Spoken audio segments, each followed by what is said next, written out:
అసెంబ్లీలకు enter అవుతారు కదా ఎవరు, ఈ ఎమ్మెల్యేలు, వీళ్ళందరూ కూడా ఎమ్మెల్యేలు కావచ్చు, ముఖ్యమంత్రి కావచ్చు, వీళ్ళు అసెంబ్లీలకు ఎంటర్ అయినప్పుడు అంటే వీళ్ళు మాట్లాడడానికి పెద్ద పీక్ పొడేస్తానికి కొందరు పోతుంటారు కదా. ఎప్పుడైనా ఆడ తోపులాట జరిగిందా? జరగదు. రాజకీయ నాయకులు ఎప్పుడైనా తోపులాట జరిగిందా? జరగదు. పోనీ ఎమ్మెల్సీలు పోయే కాడ, శాసనసభలో ఎప్పుడైనా తోపులాట జరిగిందా? జరగదు. రాజ్యసభలో చూడండి, మెట్లెక్కే కాడ జారిపడ్డాడు మన ఎంపీ, మెట్లు దిగే కాడ జారిపడ్డాడు మన ఎమ్మెల్యే, జీతాలు తీసుకునే కాడ ఎమ్మెల్యేలకు పంచాదా ఆంగైనా నిన్నమా? ఎప్పుడైనా నిన్నమా?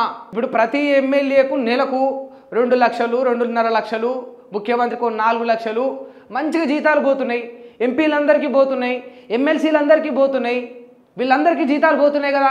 వీళ్ళు జీతాలు తీసుకునే కాడ క్యూ లైన్లో నిలబడి జీతాలు తీసుకోవాలి మరి ఎంపీలు, ఎమ్మెల్యేలు కూడా. అటువంటి సిస్టమ్ని ఎందుకు క్రియేట్ చేయరు?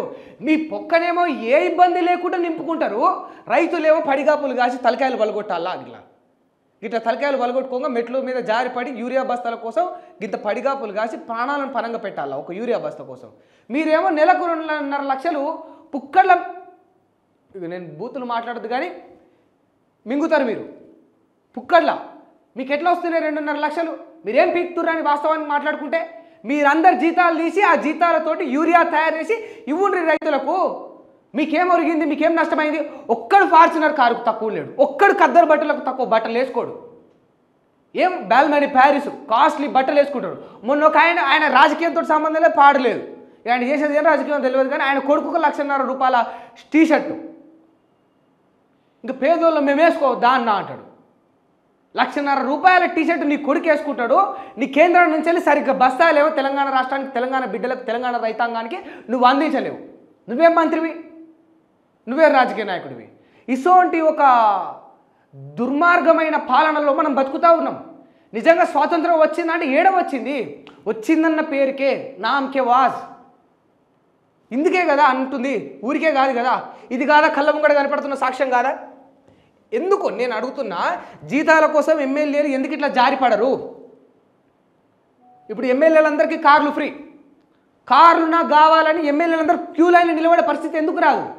ఎందుకు రాదంటే వాళ్ళు ప్రజాసేవకులు, వాళ్ళు ప్రజాసేవలనే ఉంటారు కనుక వాళ్ళకి ఏ ఇబ్బందులు రావద్దని వాళ్ళని పెట్టినాం. మరి వాళ్ళు మనకి ఎట్లా ఇబ్బందులు క్రియేట్ చేస్తున్నారా భయ్? వాళ్ళు మనకి ఇబ్బందులు ఎట్లా క్రియేట్ చేస్తున్నారు? అసలు ఎమ్మెల్యేకి కానీ, ఎంపీకి కానీ, ఒక ముఖ్యమంత్రికి కానీ, ఒక ఎమ్మెల్సీకి కానీ ఇన్ని ఫెసిలిటీస్ గవర్నమెంట్ ఎందుకు ప్రొవైడ్ చేస్తుంది?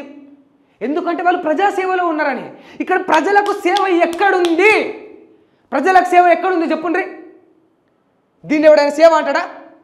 ఒక ముఖ్యమంత్రి పోతుంటే మొత్తం ట్రాఫిక్ని అంతా ఆపేస్తారు. అది 5 నిమిషాలు కానీ, 10 నిమిషాలు కానీ, 20 నిమిషాలు కానీ. అంబులెన్స్ను కూడా ఆపేస్తూ ఉన్నారు ఇవాళ రేపు. ఎందుకంటే ముఖ్యమంత్రి తొందరగా పోతే పేద ప్రజల పనులు తొందరగా జరుగుతాయి, పేద ప్రజల యొక్క కష్టాలు తొందరగా తీరుతాయి. ముఖ్యమంత్రికి 1,00,000 పనులు ఉంటాయి. ఎందుకంటే నిరంతరం ముఖం మీద తడిగుడ్డు వేసుకొని మరి ఆయన బెడ్రూమ్లో పేద ప్రజల గురించి ఆలోచిస్తాడు. అందుకనే ముఖ్యమంత్రికి ఇన్ని ఫెసిలిటీస్ అని చెప్తూ ఉంటారు. ఏమైంది మరి? వీళ్ళకి అంత కల్పించింది ఎందుకంటే మనకి ఏ కష్టం రాకుండా చూసుకుంటారనే కదా. ఆయనకు కారు ఇచ్చింది, ఆయన కార్లకు డీజిల్ పోసింది, ఆయన ఖద్దరు బట్టలు వేసుకుంటే చూసింది, ఓర్వకుండా ఎంకరేజ్ చేసింది, జెండాలు మోసింది, కండువాలు కప్పుకుంది, ఓట్లు గుద్దింది, ఫ్రీగా వాళ్ళకి భవనాలు ఇచ్చింది, బిల్డింగులు ఇచ్చింది, అపార్ట్మెంట్లు ఇచ్చింది, ఎమ్మెల్యే క్వార్టర్స్ ఇచ్చింది, మినిస్టర్ క్వార్టర్స్ ఇచ్చింది. ఎందుకు ఇచ్చిండ్రు ఇవన్నీ? మనకే బాధ రాకుండా వీళ్ళు చూసుకుంటారని. ఎందుకంటే వీళ్ళు ఆరోగ్యంగా ఉంటే, వీళ్ళు బాగుంటే మన కష్టాలు తీరుస్తారని కదా. అంతే కదా. వీళ్ళేమో అన్నీ అనుభవిస్తారు. వీళ్ళకు ఉచిత కరెంటు, ఉచితంగా బట్టలు, ఉచితంగా పెట్రోలు, ఉచితంగా డీజిల్, ఉచితంగా కారు, మంచిగా నెలకు 2.5 లక్షలు ఒక్కొక్కడు మింగుతాడు. మళ్ళీ 100 కోట్ల 1000 కోట్ల స్కాములు, అది వేరే విషయం, దాని గురించి ఇప్పుడు అవుట్ ఆఫ్ ద బాక్స్ అది చెప్పా. ఇన్ని జరుగుతుంటాయి. ఇన్ని మీరు పొంది ఒక్క యూరియా బస్తా ఒక రైతన్నకు అందించలేకపోతే నీ పదవికి అర్థమే ఉంది? అది సెంట్రలా, స్టేటా, బోడిలింగం కాడ, సోమలింగం కాడ, ఎల్లయ్యనా, పుల్లయ్యనా, మల్లయ్యనా, సోమయ్యనా, ఎవడైనా కానీ అచ్చ తెలుగులో పచ్చి తెలంగాణ భాషలో మాట్లాడితే బొచ్చుగాడు ఎవడైనా కానీ నా తెలంగాణ రైతాంగానికి ఇబ్బంది కానీ జరిగితే ఇది ఇట్లనే ఉండదు, గుర్తుపెట్టుకోండి చెప్తా ఉన్నా. ఎన్ని రోజులు? 1 రోజు 2 రోజులు ఉంటుంది. ఏం తమాషా చేస్తూ ఉన్నారు రైతుల మీద? కడుపుకు అన్నం తింటున్నారా లేకపోతే ఆ యూరియా మీరేమన్నా తింటా ఉన్నారా? ఏం కట్టుకుపోతారు భయ్? ఓ పూట మీరు పస్తులు పండుండ్రి. ఇప్పుడు వాళ్ళే కూడా వాళ్ళ పొక్క నింపుకోనికో మీకు అర్థమయ్యేటట్టు చెప్పాలంటే